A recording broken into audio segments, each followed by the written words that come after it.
नमस्कार दर्शकबृंद। प्रचंड गरमे पुड़ছে राज्य। स्कूलगुलिते 24 जून अवधि बाड़ल गरमेर छुट्टी।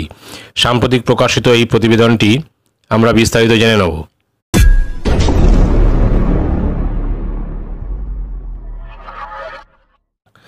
একদিকে যখন দেশের বেশ কিছু রাজ্যে টানা বৃষ্টি হচ্ছে, সেখানে অন্যদিকে কিছু রাজ্য প্রখর রোদে জ্বলছে। এদিকে কিছু জায়গায় স্কুল খুললেও আবার বন্ধ করে দেওয়া হয়েছে। এবার সেই একই পথে হাঁটলো আরও এক রাজ্য। আগামী 24 জুন অবধি বাড়ানো হলো গরমের ছুটি।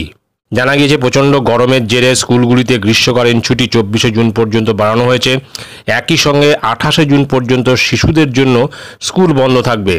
বিদ্যালয় শিক্ষা অধিকর্তা কাঞ্চন ভার্মা এই তথ্য জানিয়েছে। আগেই প্রচণ্ড গরমের কথা মাথায় রেখে গরমের ছুটি বাড়ানোর দাবি জানিয়েছিল শিক্ষক সংগঠনগুলি। প্রাইমারি টিচার্স ট্রেন্ড গ্র্যাজুয়েটস অ্যাসোসিয়েশনের প্রাদেশিক সভাপতি বিনয় কুমার সিং বৃহস্পতিবার মুখ্যমন্ত্রী এবং বুনিয়াদী শিক্ষার প্রধান সচিবকে পাঠানো এক চিঠিতে বলেছেন যে পুরো রাজ্য প্রচণ্ড গরম এবং তাপপ্রবাহে জ্বলছে। এই অবস্থায় 18 জুন থেকে স্কুল খোলা সুবিধা হবে না। একই সঙ্গে শিক্ষকদের পারস্পরিক বদলির প্রক্রিয়াও চলছে। এর পরিপ্রেক্ষিতে কাউন্সিল স্কুলগুলিতে গ্রীষ্মকালীন ছুটি 30 জুন পর্যন্ত বাড়ানো উচিত, আর সেই দাবিতেই এবার শিলমোহর পড়ল।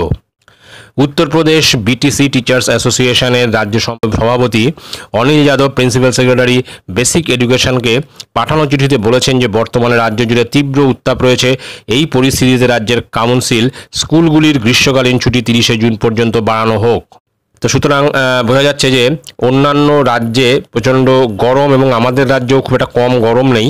তবে একটা ফারাক রয়েছে অন্যান্য রাজ্যের শিক্ষক সংগঠনগুলির নেতাদের সঙ্গে আমাদের রাজ্যের শিক্ষক সংগঠনগুলির নেতাদের। আমাদের রাজ্যে প্রত্যেকটা শিক্ষক সংগঠনের নেতাই চাইছিল স্কুল খুলে দেওয়া হোক, মর্নিং স্কুল হোক। কিন্তু মর্নিং স্কুল হলে এই নেতা যারা শিক্ষক সংগঠনের মাথায় বসে রয়েছেন তারা স্কুলের কাছাকাছি থাকেন এবং তাদের ভোরবেলায় স্কুলে পৌঁছাতে কিন্তু খুব একটা অসুবিধা হয় না বা হবেও না। কিন্তু অন্যান্য বেশ কিছু স্কুল আছে বা অধিকাংশ স্কুলই আছে যেখানে অনেক শিক্ষক শিক্ষিকাই দূর দূরান্ত থেকে 80-90 কিলোমিটার পথ অতিক্রম করে স্কুলে পৌঁছায়। সেখানে তারা অত সকালে কিভাবে পৌঁছাবে, এই বিষয়টি কেন তাদের মাথায় আসলো না সেটা তারাই জানে। পাশাপাশি অন্যান্য রাজ্যের শিক্ষক সংগঠনগুলি চাইছিল যে স্কুল বন্ধ করে দেওয়া হোক। সেখানে কিন্তু কখনোই বলা হয়নি যে সকালে বা মর্নিং সেশনে স্কুল শুরু করে দেওয়া হোক। এখন মর্নিং সেশনে স্কুল শুরু হলেও আমাদের রাজ্যে মর্নিং সেশনে কিন্তু স্কুল শুরু হয়েছে এবং প্রায় প্রত্যেকটা স্কুলেই কিন্তু 11:30 পর্যন্ত ক্লাস হচ্ছে এবং সেই প্রখর রোদের মধ্যেই স্কুলের ছাত্রছাত্রীরা কিন্তু স্কুল কমপ্লিট করে বা স্কুলের ক্লাস শেষ করে বাড়ির পথে হাঁটবে।